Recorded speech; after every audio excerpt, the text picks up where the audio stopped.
Now we're on part 2. This is going to be about my father not being able to read.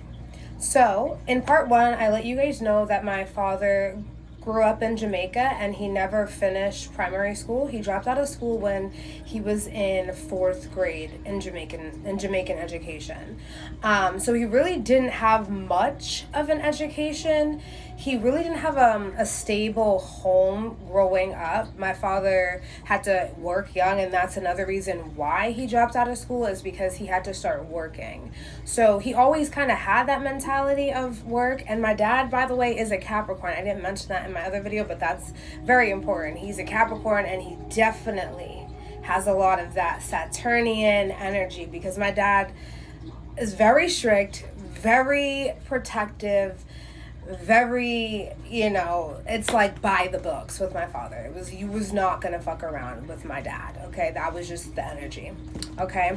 But my father didn't know how to read. So like I said, he dropped out of elementary school, and I'm honestly still shocked, because till this day, my father honestly does not know how to read. And I remember in my childhood, my dad had like hooked on phonics books. He tried going to different like adult education programs and stuff, but like it wasn't, like, I don't know, it wasn't really his thing. And also, he was the breadwinner. He was the only person working.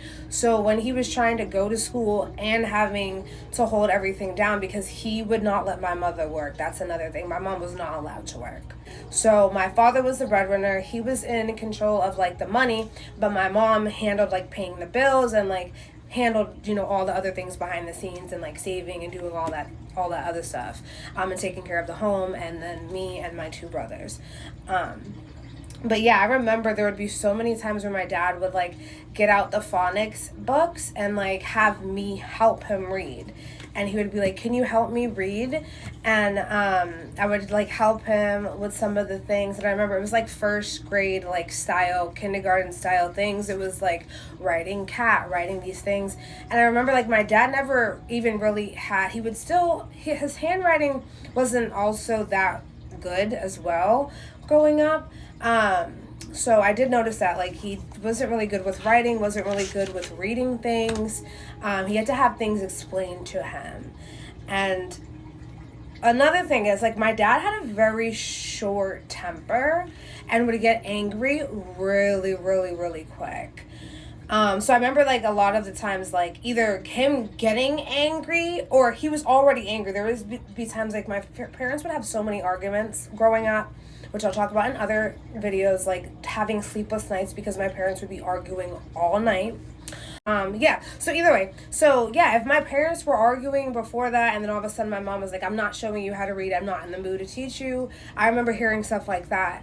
And then that's when he would come to like me, which at the time I was probably like 8, 7, at these times. And then, I was probably like 7.5 around these times, when I remember him having like these hooked on phonics books. And for me, it was easy because I had already like learned these things.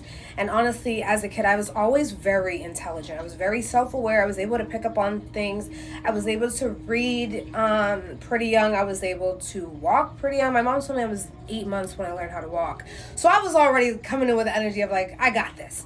But either way, so my father didn't know how to read, and I had to teach him how to read. And then so when my parents would have those arguments, he would come to me, and sometimes he would be already angry. So he would be getting mad at me trying to teach him things or show him things. He'd be yelling and screaming at me, and I'm like, so that's another thing. I had a very shot up nervous system as a child, because my father would always like scare me in the sense of like he would like flip. Okay, you wouldn't know when he was going to flip. It was like I had to walk on eggshells, because I never knew when he was gonna like have one of those tempers where he was just so angry. So yeah, it was very difficult. And but that's gonna be it for part 2. But be sure to like this video, comment, let me know if anyone had a similar experience, and also be sure to comment part 3 if you're ready for part 3.